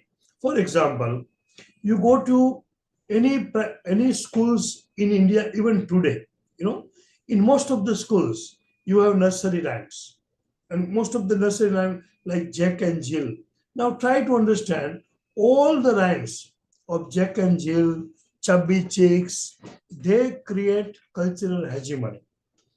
To give you a simple example, I have not studied in English medium school, so I don't know exactly, but the rhyme Chubby Chicks, then blue eyes, entire description of the body you have, right? Now when you read this rhymes when you are only 5 years or 6 years old child, and what is the rhyme? Dimple chin, rosy lip, teeth within, eyes are blue, right? And then last, chubby cheeks. So point is that it is all about the physical aspect. Now problem is that in India, we don't have such chubby cheeks. So from childhood, the small child of 5 years, 6 years, they develop the feeling that who is beautiful. So the definition of beautiful comes from the West. Why? Because we teach rhymes without understanding it. So now, as the child grows, by the time he or she reaches in the college, for him, a beautiful boy or beautiful girl is someone who is like chubby chicks, right? Therefore, it is very dangerous to have this kind of rhyme. Similarly, there are many textbooks. So we must understand that this is the high time to decolonize English education. I'm not saying we must teach, but our rhyme should be our own. Why should we teach chubby chicks today? Then one more example. We always have white syndrome and white hegemony in almost all the rhymes. Most of the 19th century literature, particularly classical children literature, you realize that protagonist and the hero is always white, tall, stout. So the point is that, look, Britishers left in 1947, they left English, but in 75 years, we are not able to, you can say, destroy or we unroot English language. And you won't believe, but in 2014, in 2014, when for the first time, when Narendra Bhai Modi became prime minister, at that time, one of the best magazine, The Guardian, you know, in its editorial has written that in 2014, India became free from English culture. So try to understand that we are not able to come out from English culture, and that is why you have NEP 2020, National Education Policy. So very quickly, if I give you oral, after independence, 1947 to 2020, if you look at all the policies, they have only promoted English education. And therefore, we have new policy, National Education Policy 2020, in which we talk about getting back the glory of Indian knowledge system, not through removing English language, through ICT, through computer. So point is that it's not like that, that we don't want English language, right? We want English language, but we want English language through our own ways. So this is what I wanted to tell you. I think we still have 10 minutes. I would really appreciate, if I get 4 or 5 questions, which I would be very happy to answer as well. As I told you that it requires different kind of reading, and I do understand it is a historical aspect, and many students might not have early knowledge to grasp it. But whether you like it or not, UGC and GSET, they have made it compulsory, English in India, history, culture, and future. So in short, there can be any question on any school, any education policy. So now when we are at a concluding part, if you want to really prepare for your GSET exam and NET exam, the best thing you can do, you jot down all the major movements, all the major education policy, name of all the schools, name of all the colleges which are historical. Like, for example, I remember 2 years back, this question was asked in the NET exam, that when was Hindu college was established. So particularly from Charles Grant to Macaulay, there are 5 to 6 Britishers who are responsible for English education. So you should jot down their name. You should jot down their name of the policy documents, plus name of all the education. There can be around 200 events. You have to jot down with the year and objective. Then and then you can get 10 out of 10 marks in the 6th unit of English in India. I know it is very difficult for me to summarize, because each event, plus it is quite possible I might have skipped some of the events, some of the names, because ultimately it is a history of 400 years, right?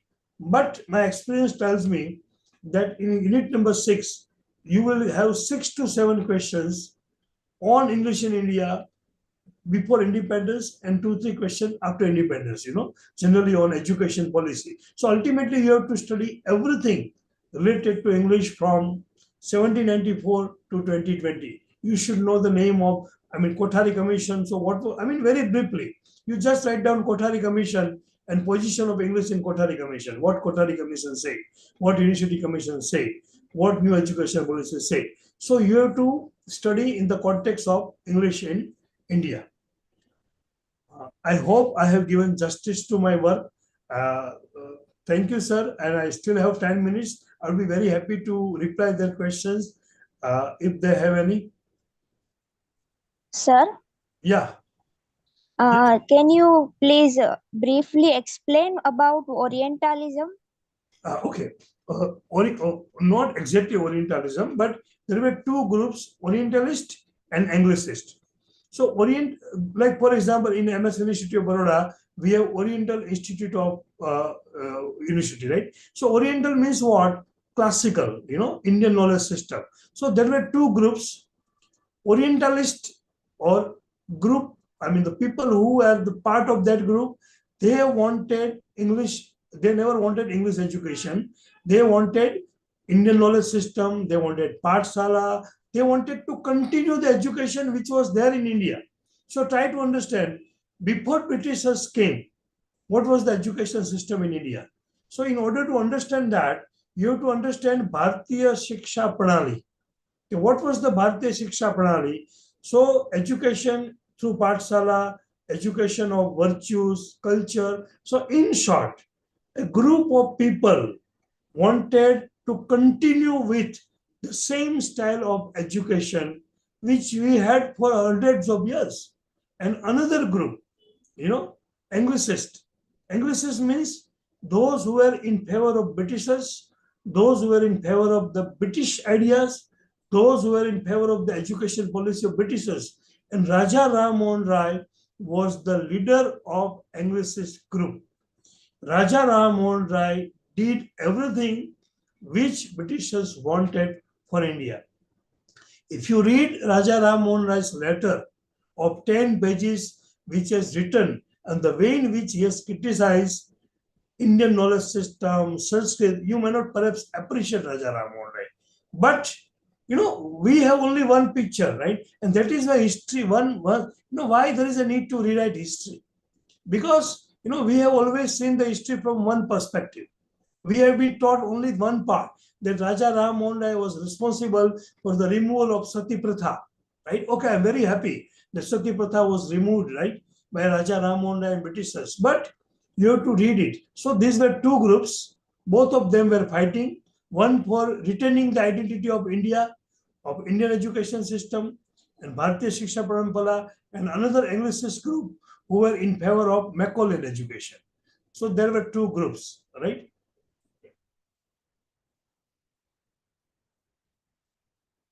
Yeah, I think somebody has written in chat. Sir, I have a little thought to express. Your remarks on rhyme taught in English like chubby cheeks.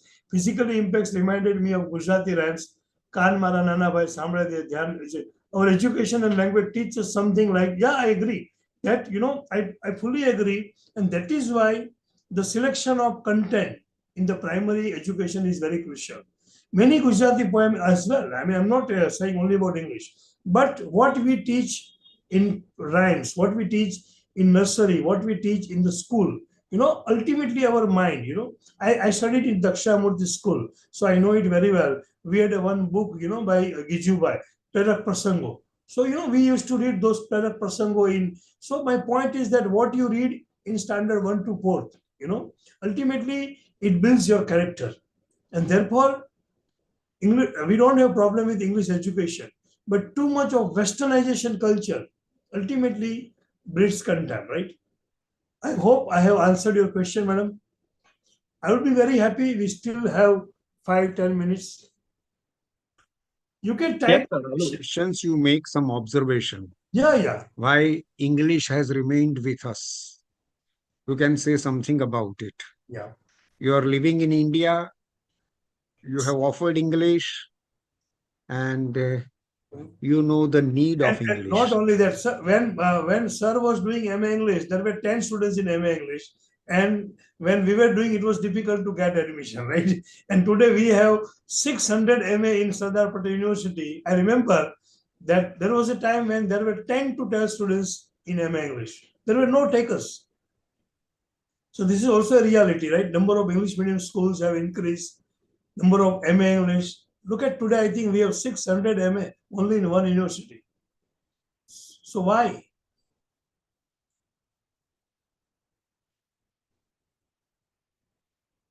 Yes, make some observation. Where is Drashti? Hello. Drashti must have Sir, I am something to say. here. Yeah, please. Look, personally, I feel more interaction is required, right? You must ask the question.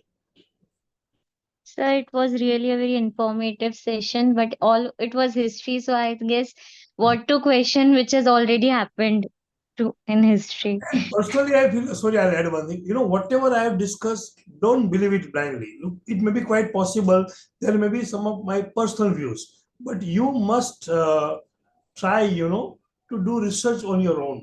You know, this lecture can give you a small idea of research, right? Like, for example, you can work only on Raja Ram Mohan Rai, right? So, point is that, it will also pave the way, for your research insight as well. Yeah, Jimmy wanted to ask something. Yeah, Jimmy. Just a second. Hello, sir. Can we say that globalization is play a major role in Not exactly, because globalization came quite late, quite late. Globalization was not there in 70s, but immediately after independence, first 20 years were very crucial. If we wish, we could have avoided English. There was a report whether Sanskrit should be why Sanskrit should be national language of more than 1200 pages. It was placed in the assembly but not discussed, right? And when you want to implement, you always have hurdles. Like if I don't know, I'm not the right person, but if we could have implemented Hindi at that time, by this time perhaps we would have all the parts of the India we would have learned Hindi. So point is that, but actually reality is that is what you have to study. That Nehru never wanted Sanskrit or Hindi as a national language, and therefore he promoted English for many years, up to 64, all his policies. So I would be very happy if somebody would write a research paper on Nehru's policy on English through historical. No, now, look, when we were students, the archives were not available. Today, you have all the archives available with one click, right? So that is why I think globalization is not the only reason. Yes, globalization is responsible, who paved the way. But by that time, English has already planted in India very well. So globalization helped, you can say, but not exactly responsible for it. And sir, what about the economic policies? All You are saying that Nehru's political policies are responsible behind of the English. Yeah. And then after globalization, we had no option. Look, after the ICT, internet, computer technology. So try to understand. In 1970s, there was no computer, right? It was only, communication was through telephone. So telecommunication, right? Globalization and telecommunication changed the scenario. And particularly after ICT and internet, no, no country in the world can be without English. So now we don't have this question to discuss. We are just discussing history. Today's reality is that because of digitalization and because of globalization, each and every citizen of this world has to learn English, whether you like it or not. You don't have any option. Not only English, even technology also. Like, for example, right now you are listening to me and I'm delivering a lecture, not just because I'm professor of English, but I also know the technology. There are still many teachers who would not prefer to deliver a lecture in an online mode.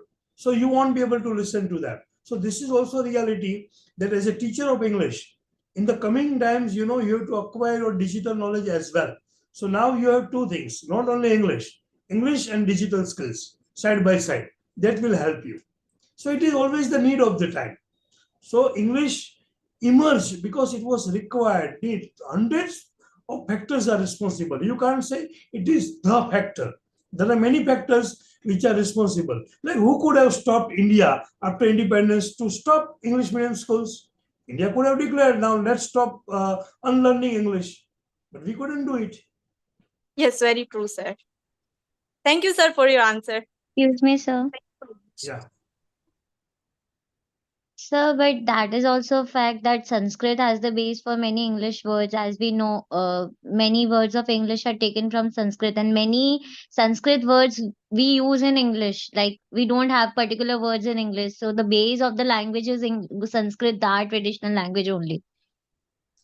I don't Even know if exactly because it's very difficult to say. Because look, language is always evolve. So it's not only Sanskrit. Like, for example, there are, like, for example, if you look at the word mother, and if you speak the word mata, you become mother. Similarly, you have brother, right? So if you say brother, it becomes brother. So I do agree that there are visible impact of Sanskrit on English, right? For example, even the word like cow and gow, right? But these are influences, right? That doesn't mean, right, that it has evolved. And English, like English has not only Sanskrit, English has Greek influence, English has Latin influence, English has biblical influence. So, I mean, so English language, why English is surviving today? If you ask this question, it is because of its characteristics to adapt the language from other languages. No other languages have changed their own structure. Today, every year when Oxford Advanced Learners Dictionary get published, you have a list of words which are incorporated from other languages. So the vocabulary of English is enriching day by day. Why? Because English is flexible. English has no problem to use the word jungle as English word, and Pandit as English word, and Brahmin as English word. So I think if you look at the other side, English could survive because English was flexible. So if you are not flexible, the lesson is that you die gradually.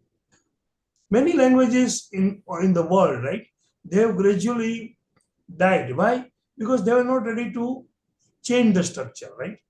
So I agree that in English you have 100 words of Sanskrit, but in Sanskrit you don't have any word of other languages. And therefore, what happens gradually, and as I told you, that language doesn't belong to country. Language belongs to people who speak and who use it. Today, English is my language, right? Today, English is language of many Indian people. Today, you have 10 times more people than native speakers of English. Tomorrow, it's quite possible. And today's English is not the Queen's English. The British English has gone long back. Today's English is different English. Indian English, American English, Bulgarian English. Who cares of 7 men in IELTS and native speaker proficiency? If Britishers can't speak Gujarati the way we speak, why should we bother to speak English the way they speak? If they can't say Khamba, they say Campa and Mumbai. This is also a very interesting point, right? It is not necessary for us. Yeah, we should speak correct English, good English. But you should not try to aspire for native speaker competence. Right? Some may have, I don't mind, I appreciate, but otherwise it is not absolute necessary in the Indian context. Sir, Yeah, I have yeah, still one Pandya confusion, sir. yeah. That concept of Orientalism, which was given by some scholars, and this Indian Orientalism, both are different or similar things?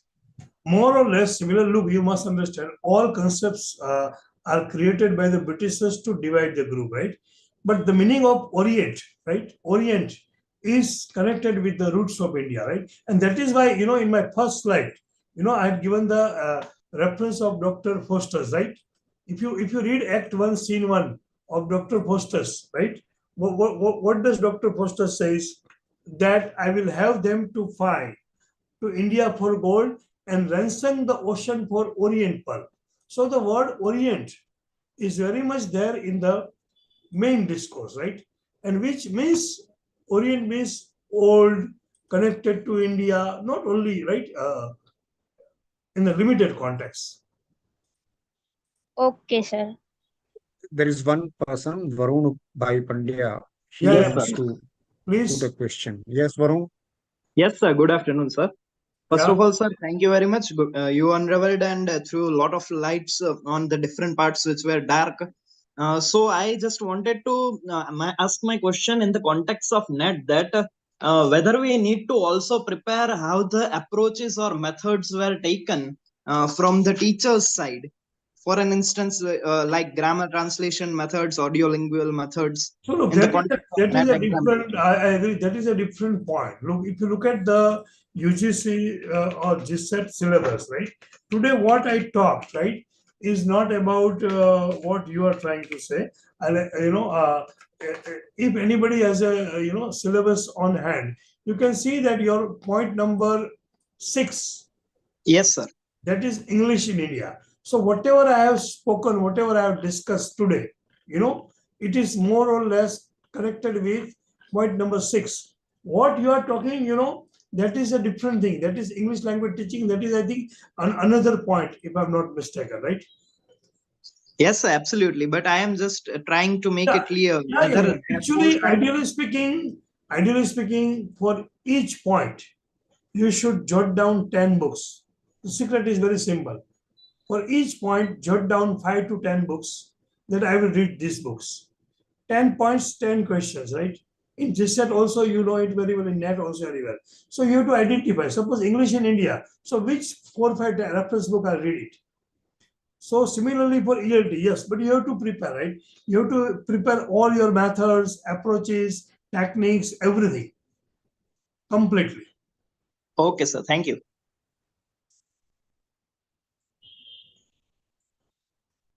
Yes, next. I must thank you for giving such informative lecture on perspectives on history of English language. And nice meeting you, nice seeing you speaking like this, addressing the students. Uh, in the morning, they had a very hard session of mathematical reasoning. And so after lunch, they must be half dead. Still, 60, 70 students have attended it, 34 here and some 35 on YouTube, which are not visible on computer. So again, I thank you. And if there is any need, we'll approach you and Definitely. And even it is ask you to deliver our my students. invitation to any student. If any student has any problem, you can contact me through email or mobile number. I have shared, right? You just have to tell that I belong to SPU, right? That license is enough, because my love and reverence for SPU. Because today, whatever I am, is because of Department of English, Sardar Patel University, and I'm lucky that, like when I joined MA in 1996, I think there was a join in 94, right? So I had privilege of 95, 95. 95. Yeah. So I taught you for 2 months, last two no, months. 2 years, 96 the whole academic year. 96 the whole academic year. So, and I still remember sir was teaching American literature, Iliad, Herzog. So I owe to SPU, Department of English, for whatever I am today, or to all my teachers. Okay, thank you Excuse very me, much. sir. Will you please share the Uh, PDF? Yeah, I will share it. I'll send it to Balul madam. Maybe she can share it in a group, or if you have made any group, you just let me know. Yes, yes, this is public domain. Don't give your number here or email ID here. Okay. You give it to Parul madam Yeah. and she will forward it to students. Okay. Okay, sir. Okay. Thank you. Thank Thank you. you, sir. Chalo. Thank you, sir.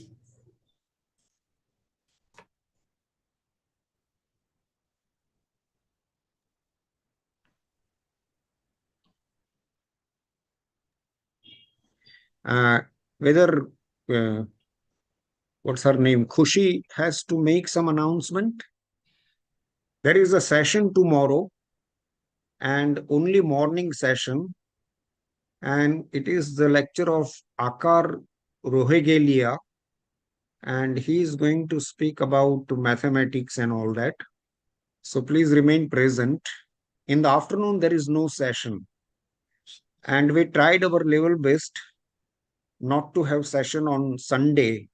But it so happens that Rohingya Sahab was or is busy with examination and supervision and paper assessment and all that.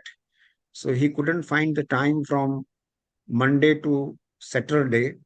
And so he has requested for a session on Sunday. So he will be here at 10:30. From 10:30 to 12:30, we have session. And after that, you are free. I know it is very tedious and you can't have your afternoon sleep, but we are helpless. Even we can't have afternoon sleep. So see you tomorrow at 10:30. Whether Khushi has anything to announce? So there is a reminder for the participants to put their attendance on the attendance link in paper 2 after this session. Okay. And I'm sorry someone played mischief and put a four-letter word and we delete him. But still, this should not have been kept open for all India. It should have been kept open only for us. Otherwise, something like this may happen or might happen. Sorry for that.